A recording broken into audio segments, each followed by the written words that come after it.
Hi everyone, it's Jackie at Spare Room Studio. I'm back today to colour in this book, Alice in Wonderland by Olga. I'm not going to try and butcher that name again.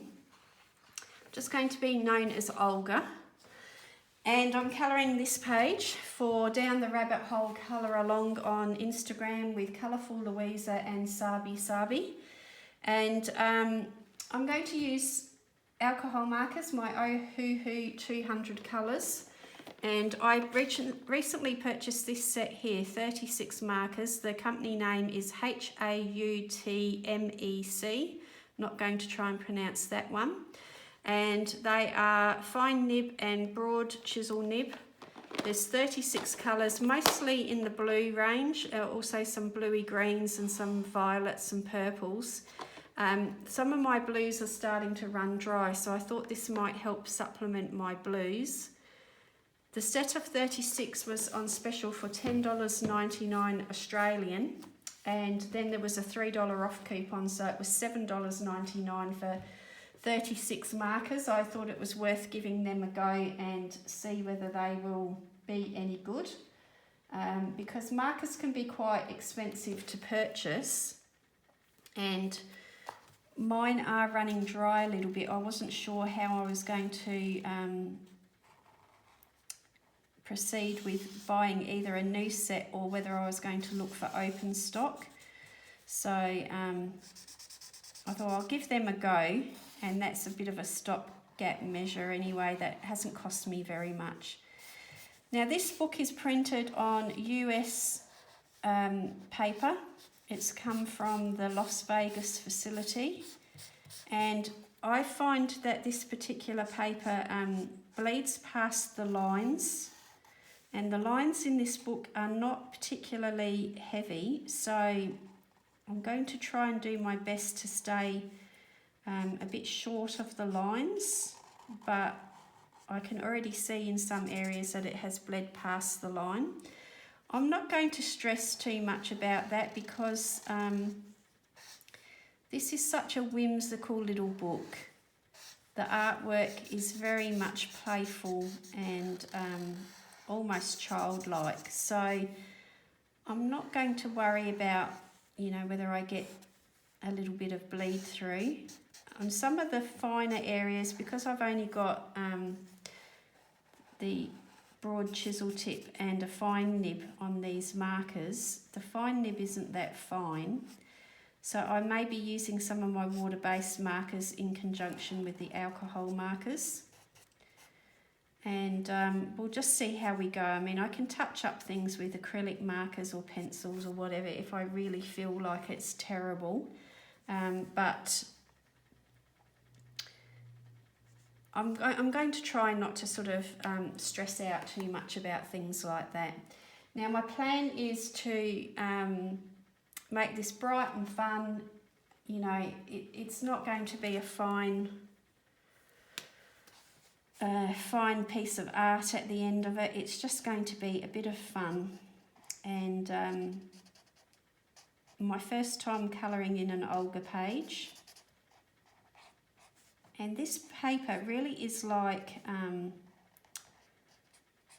sorry, I'm trying not to do but I still keep doing it. It reminds me of blotting paper, the way that it bleeds. It's very absorbent. And it's like colouring on tissue paper or blotting paper. It's crazy how it bleeds. So I'm trying to remember to not go too close to those lines. So I've just filmed a book haul that has included this book in it. I've been waiting until this book arrived. This was the last one to arrive from a rather large purchase that I made. Well, for me, it's a large purchase. I ordered 14 books in one go, which is unheard of for me. I think the maximum I've ever bought before was probably about 3-4 books, something like that. So, huge haul for me. and it feels a little bit uncomfortable, to be honest, but the reason that I did it was that if you haven't watched that video, I'll just reiterate it here, that it's due to your generosity watching my videos that I've been able to do that. The channel is monetized, and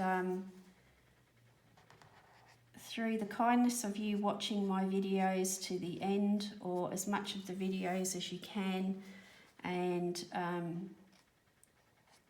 the fact that you watch some of the ads and so on, means that I received a small payment, and I spent more than that payment, to be honest, but I wanted to reinvest it into some books for the channel. And as you know, I'm currently on this little kick of Alice in Wonderland, because the hashtag by Colourful Louisa and Sabi put it to the forefront of my mind again, that I had a few Alice books that I hadn't been colouring in. And I started to see a few other books appearing for that hashtag, which piqued my interest. And so I expanded the Alice in Wonderland collection quite a bit. I might actually refilm that particular collection, because it is different now. But I have expanded the collection of Alice themed books, and I've tried to look for very different styles. I've tried not to just keep going for the same type of book. So there's different styles.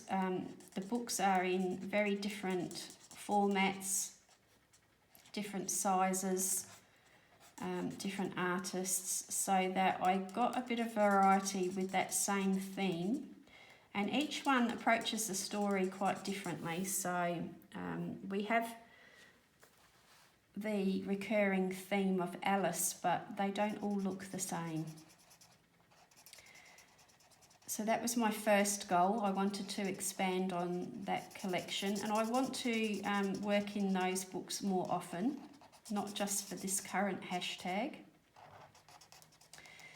And also there were a few books that I had been looking at for quite some time, have been on my wish list, and I was sort of hoping for the price to come down or whatever, because, you know, one of them was a little bit more expensive to get here in Australia, and that had put me off.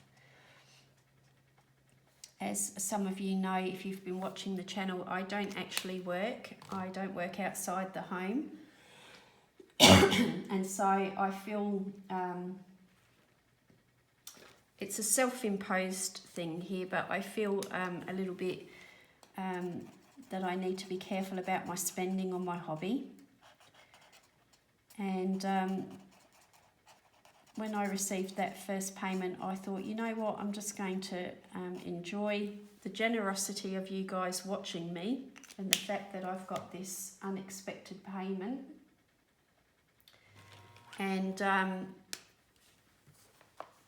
I purchased one of the books that I've been looking at for a while. So the plan is that, you know, hopefully something there appeals to you to view.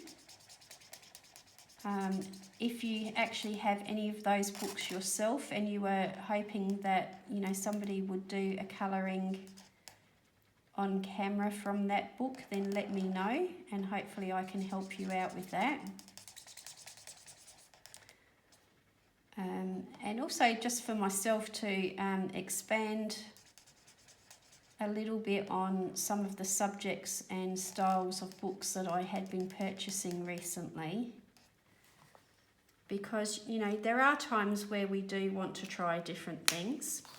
Now, if you're wondering, I have used Old Red, Vivid Red and Coral Red for those mushrooms there, and yellow and pastel blue so far. So if you have got this book and you do have Ohuhu markers, and you want to do something similar, that is what I'm using. And this paper really does feel quite different with the markers. This marker has hardly been used. It's certainly not drying out, but it feels really strange on this paper.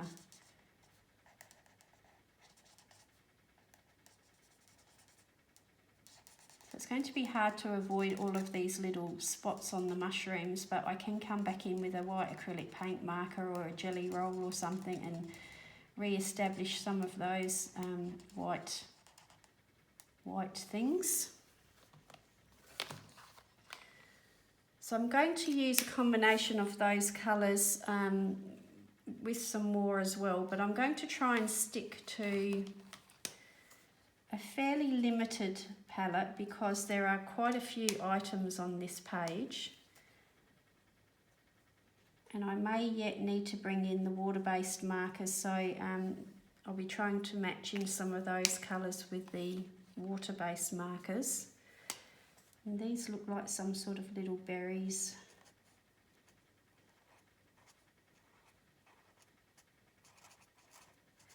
So with the way that the alcohol markers are bleeding, it might be best to use these for a base and then come back for fine details with a coloured pencil, because it's going to be really hard to get into some of these small details with this paper being so absorbent. The alcohol marker is just bleeding all over the place, so it might be best to just use that as a base. It'd be okay on big areas to try and blend and so on, you know, I can come back with the yellow and try to do some, you know, block shadows and blending in bigger areas, but it's going to be hard, pardon me, it's going to be hard to do anything too fine with it. Pardon me, I've just woken up with a frog in the throat this morning. I think I've mentioned on the channel in the past that it is spring now here in, well, coming into spring for the southern hemisphere, and I'm in Australia. This is cerulean blue. I am a hay fever sufferer. I have been since a child, so hay fever and asthma are issues that I've dealt with for a very long time, and it's very much allergy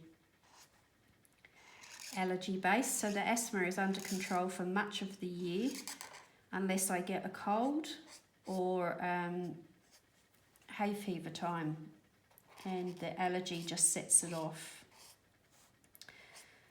So I'm starting to feel the effects of that with the frog in the throat and the croaky voice and so on. Is very much a part of that.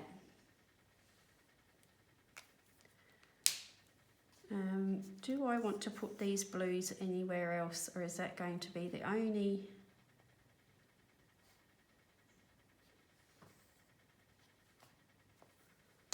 I might actually use it as a background in here. And hopefully I'm not going to go over those lines too much. I'm not being too careful. I'm trying to be quick for the sake of the video and not keep you too long, but it is a bit tricky to stay within some of these finer lines. So if you have this book, let me know how you cope with that, how you find that.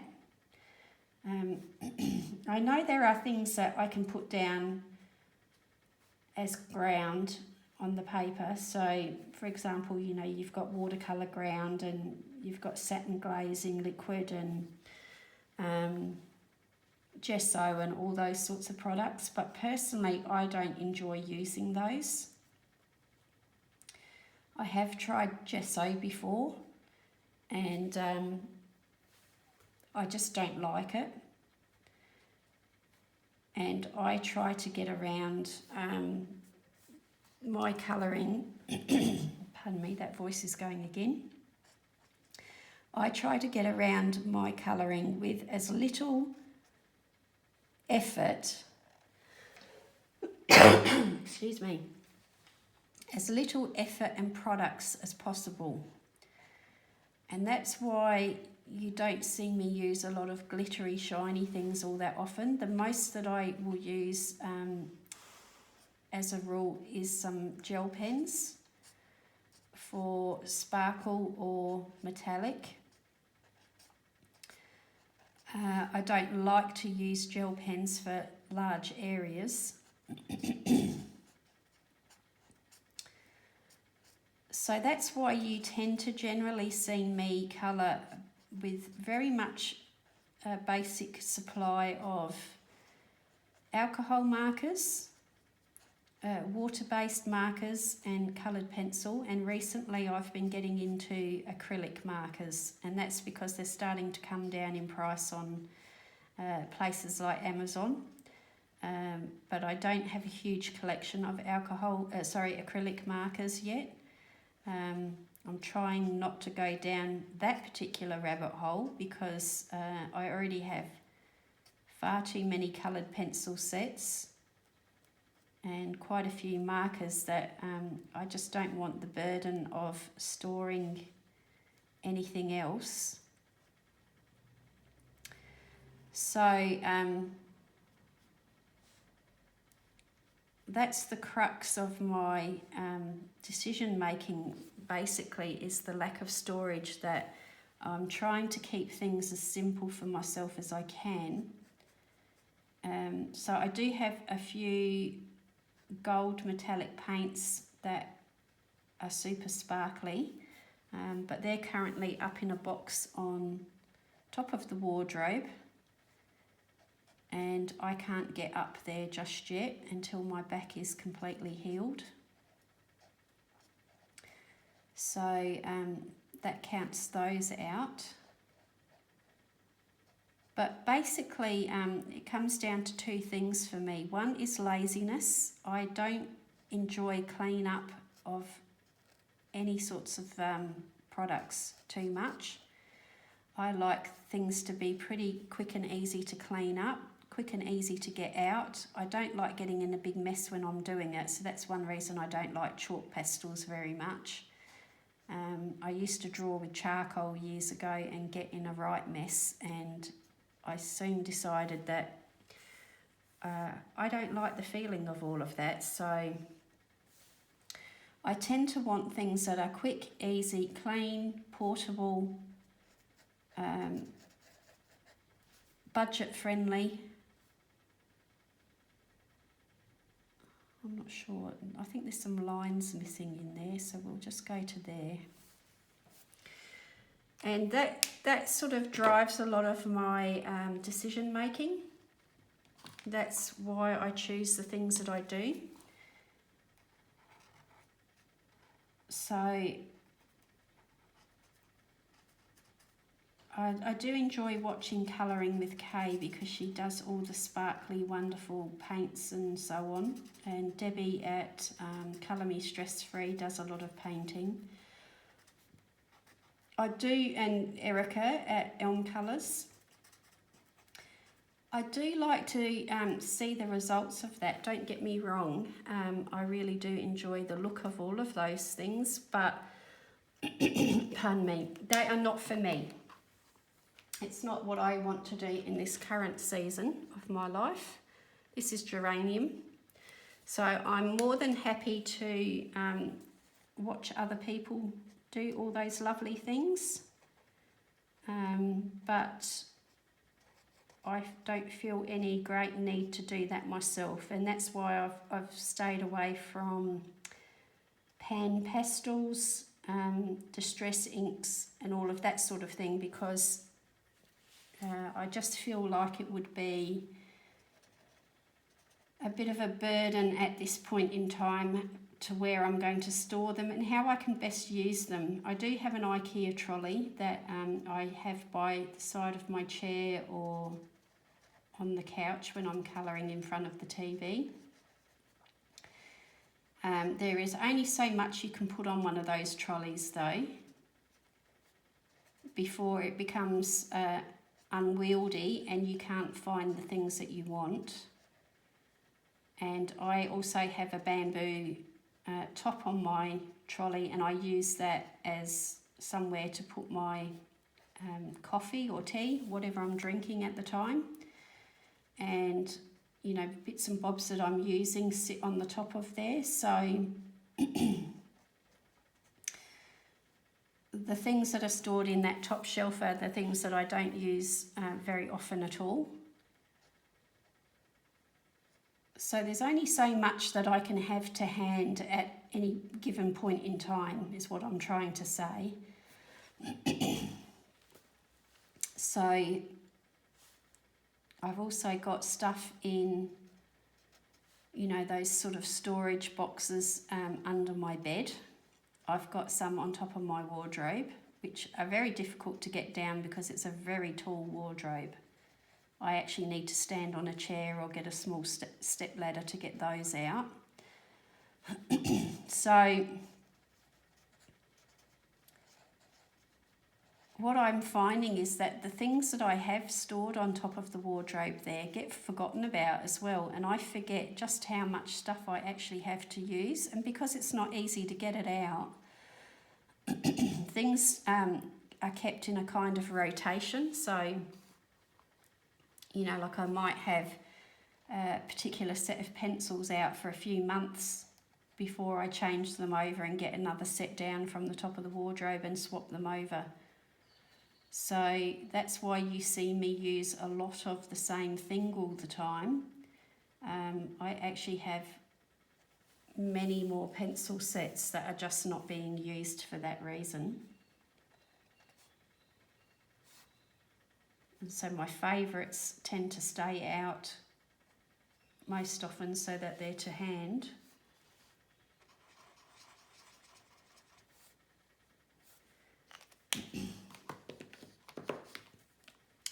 So keep that in mind when, you know, you might think that I'm really using limited things. I am at the moment. I do own a lot more things, but that is what I'm choosing to use. And for the channel, I like to try and use, so look, this one is called Fruit Pink.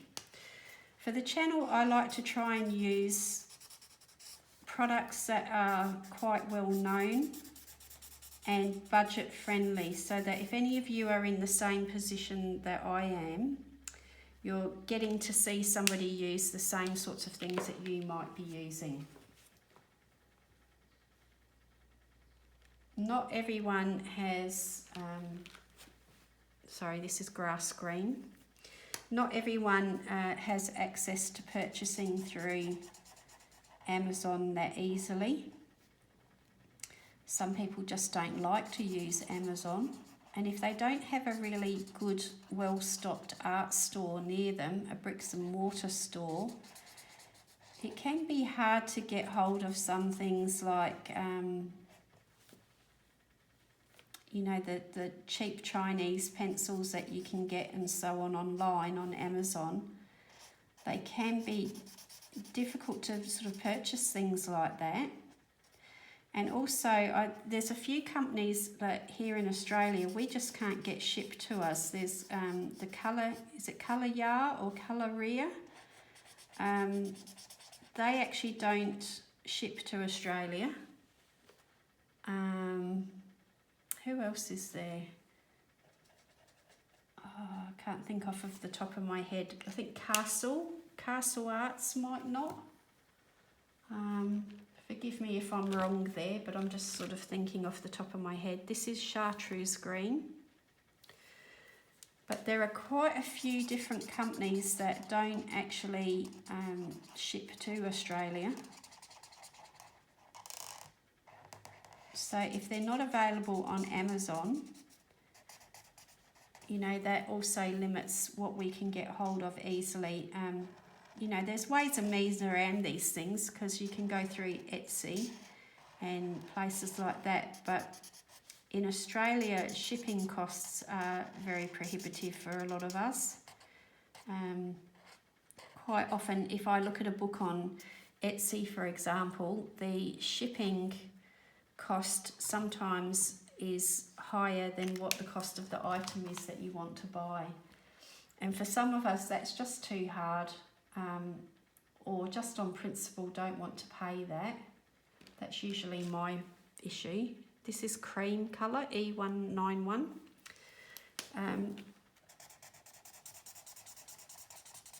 I have to really want something, or it has to be unusual for me to want to spend more on postage and shipping than what the item actually costs. And I think that would be fair for most people. You know, we're on budgets, cost of living is difficult at the moment and so on, that blowing money just on the postage and handling, you know, when you could potentially have 2 books for the price of 1, is off-putting for many of us.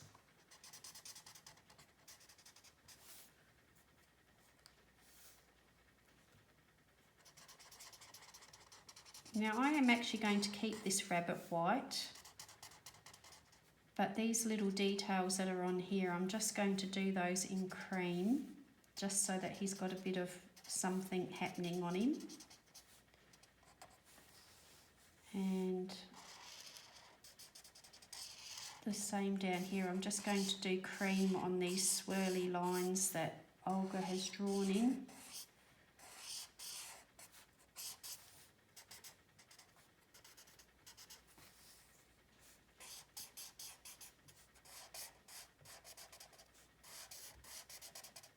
So what I would hope to do going forward is, because the channel is monetized now, the earnings that I make from the channel will be reinvested into the channel. So for instance, if there is something that I'd really like to have to colour on here for you on screen, and it is particularly expensive, then you know, I'll use the earnings from the channel for that sort of thing. Do these like little pearls, I think.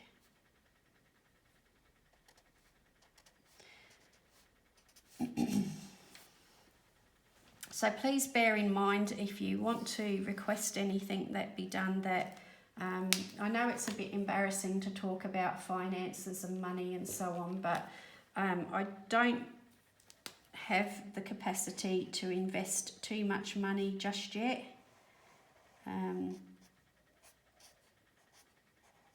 And also I think it's good, like, you know, we need to,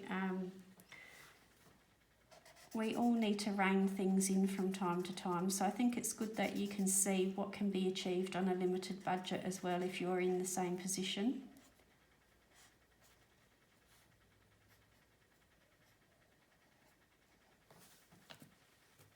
Or you might be like me in a limited space, or just be a minimalist by nature where you want to do things on a smaller scale. We all have different you know, philosophies on life and hobbies and what we want to spend and do and so on. So some people like to go all out and allow themselves a budget to spend monthly on their hobbies. I had a friend who used to do that. She set aside money for her hobby, specifically for her hobby, so that when she wanted to buy more expensive things, she would have it. And sometimes she used to sell her work, so that would go into the pot.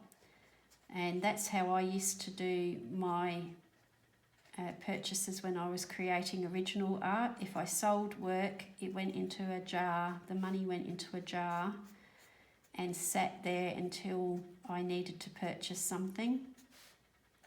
And that's how I managed to buy some of my more expensive pencils and items. because, you know, I was trying to build up my supplies of artist grade, light, fast products and so on. But for a colouring book, that's not so important to have those things. I feel like in a colouring book, it's more about enjoyment factor. And if you can get the enjoyment from using cheaper items, then that's the way I like to go. But if you can't, and it requires investing in some of these other things, well, that's okay as well. You know, that's a purely personal decision for people to work out for themselves. But it's nice to see options that include both, I think. So, okay, I think this pocket watch here I will use gold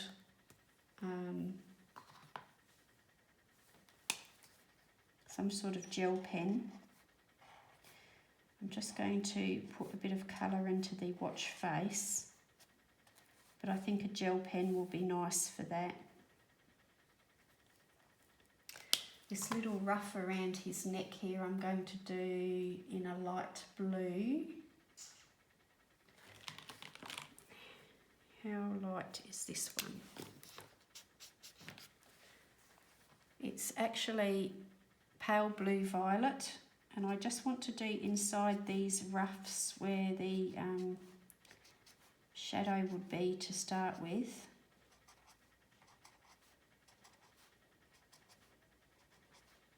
And the rest of the lighter stuff I might do in pencil. There's a nice Prismacolor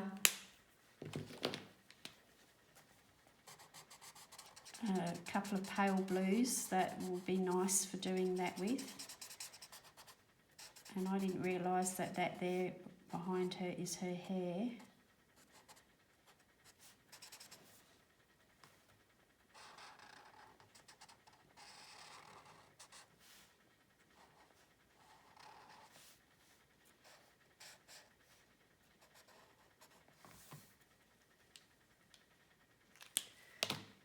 I'm going to use the pink from the ears in her cheeks.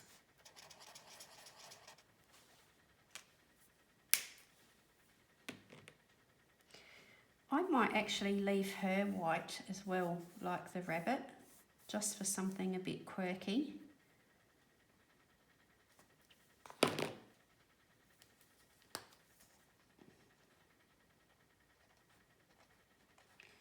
And I'll use this yellow as a base. I'm not sure if I'll come over all of this with gold, but the yellow makes a good base even if I do put the gel pen over it.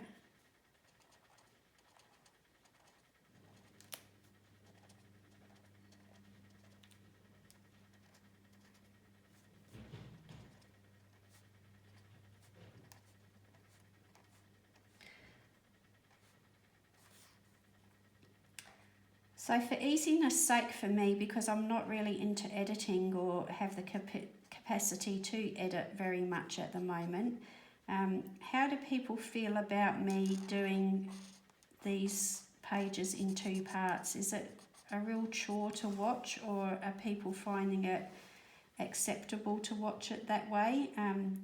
If you could give me a little bit of feedback, it would be really handy. But I find personally that it's much easier for me to film these things in 2 parts and separate it by, you know, perhaps doing the alcohol marker background and then coming back with the coloured pencil and the finishing details in a separate video. Otherwise they can get quite long, and I don't know about you personally, but sometimes when they're long, I still have to watch them in several parts anyway. I just come back and watch it at a later point when I've got the time. So I was just wondering, you know, for easiness sake for watching, how are you finding the fact that I'm actually doing it into 2 parts or sometimes 3 parts, like the recent coloured pencil one had to be. Is that an enjoyable way to watch things, or is it making it difficult for you to watch? I'd really appreciate a little bit of feedback on that. I've noticed that sometimes part 2 doesn't get watched as much as what part 1 does. And I'm not sure if that's just because people are not interested in seeing the coloured pencil finishing, or the you know, the finishing touches. They're not interested in watching that.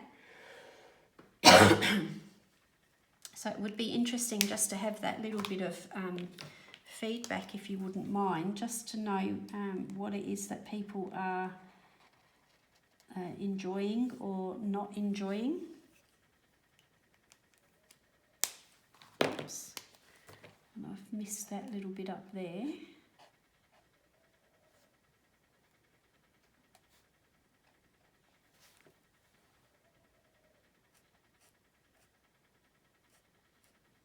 There's no line there, but I think it's just been missed. So I think that might be where I leave this one. Maybe just that inner ring. We'll do that in the lighter blue. And I do have some different coloured metallic gel pens that might be nice for that little inner line that goes around the in between these 2 blues, just for a little bit of sparkle.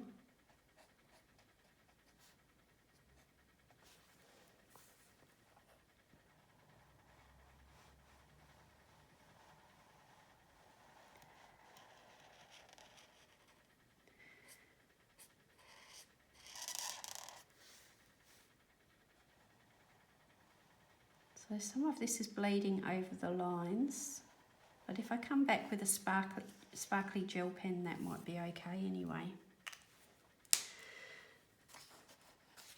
So that has bled through quite considerably. You can see there's almost, well, that's just a piece of copy paper, and it's gone through there as well. So this paper is extremely absorbent.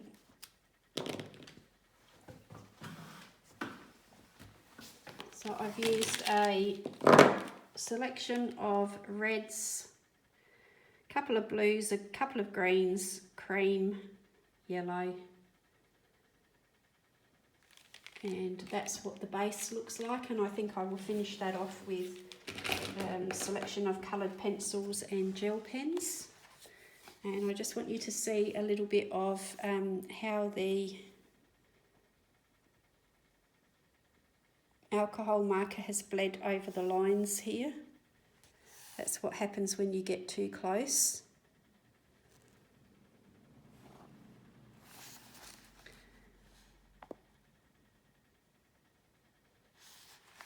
So, my goodness, that blew out, didn't it? There we go. So I shall come back and finish this in part 2, and I hope to see you really soon. If you're still here now, thank you for watching, and happy colouring.